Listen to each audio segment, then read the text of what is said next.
Hi everyone. So now that you know where is what and what is where, in a very brief, broad brush manner, what is important right now is to know how do you navigate the viewport.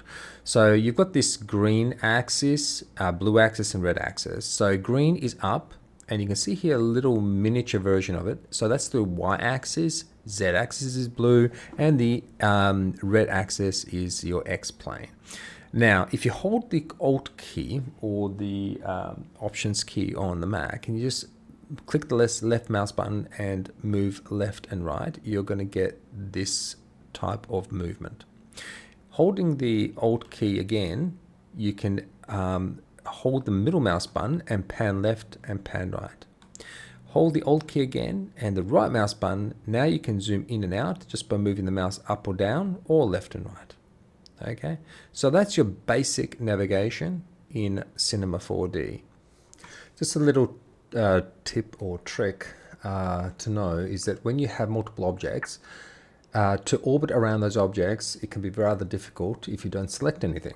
So what I'm going to do is just add a couple of cubes here, Control, and just drag the arrow.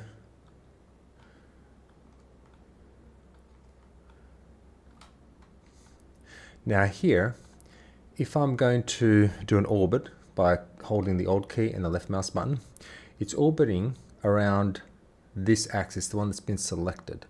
So now, if I'm trying to work on this one over here, and you're over here on the left hand side, you can't actually get it in the middle. So what a good thing to do is just to pan it in the middle, and now you're orbiting around the middle object.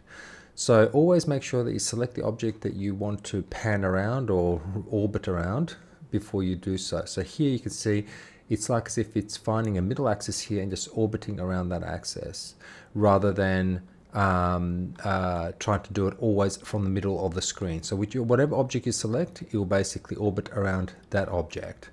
So in essence, when you are wanting to orbit around something and see it from a different angle, make sure you highlight it, select it, pan it in the middle of the screen. You can zoom in if you like, and then you can rotate around that object up or down and all the way around. Thank you very much. I will see you later. Bye.